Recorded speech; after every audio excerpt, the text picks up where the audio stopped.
ये जो एग्रीमेंट है, ये जो मुआहदा है, इसका अगर हम इकोनॉमिक एंगल देखें, जो डिफेंस एंगल है वो तो अपनी जगह मौजूद है, तो पाकिस्तान को कितना फ़ायदा हो सकता है इससे इकोनॉमिकली?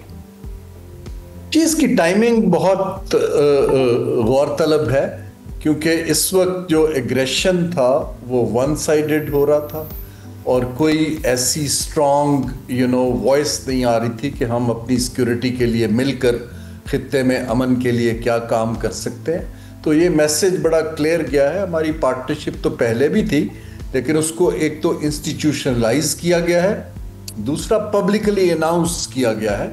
तो इसका बड़ा गहरा डीप खित्ते की स्टेबिलिटी पर और वेलबींग पर इम्पैक्ट आएगा और पॉजिटिव इम्पैक्ट आएगा इंशाल्लाह। अब आते हैं इसकी दूसरी साइड पर।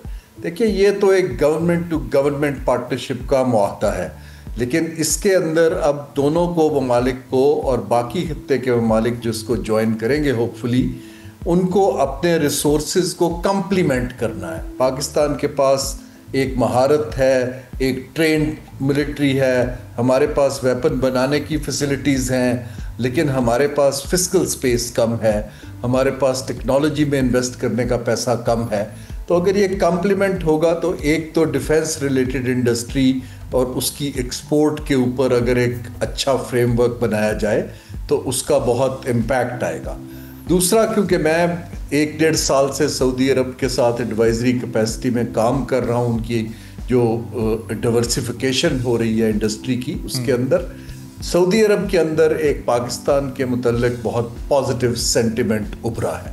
वो जो सेंटिमेंट है वो ट्रांसलेट किया जा सकता है, जिसको कहते हैं seizing the moment, into a wider economic partnership. यहाँ हमें सोचने की ज़रूरत है कि सिर्फ सऊदी अरब से हमें इन्वेस्टमेंट मांगना is not the only option. हमारे पास सऊदी अरब को देने के लिए, जॉइंट वेंचर्स करने के लिए, उसके अंदर इंजीनियरिंग बेस देने के लिए, टेक्नोलॉजी का बेस देने के लिए, स्पोर्ट्स सेक्टर में काम करने के लिए बहुत सी चीज़ें अवेलेबल हैं, जिससे दोनों ममालिक को फ़ायदा हो सकता है कि ना सिर्फ पाकिस्तान की एक्सपोर्ट्स बढ़े, बल्कि सऊदी अरब भी पाकिस्तान को एज ए रीजनल हब इस्तेमाल करे अपनी जो पेट्रोलियम की प्रोडक्ट्स हैं और जॉइंट प्रोजेक्ट्स बना के खित्ते में बेचने के लिए। लेकिन उसके लिए कुछ इदारा जाती इस्लाहात की ज़रूरत है। हमारे पास जो SIFC है उसको थोड़ा सोचना होगा कि वो इस मोमेंट के लिए किस तरह की एक्सपर्टीज़ उनको चाहिए और कैसे प्राइवेट सेक्टर को इफ़ेक्टिवली यूज़ किया जा सकता है, रादर दैन के सिर्फ जियोपॉलिटिकल और स्ट्रेटेजिक पार्टनरशिप को एज इन्वेस्टमेंट फ्लो यूज़ करने की कोशिश की जाए। सब्सक्राइब करें और बेल दबाएं ताकि कोई खबर रह न जाए।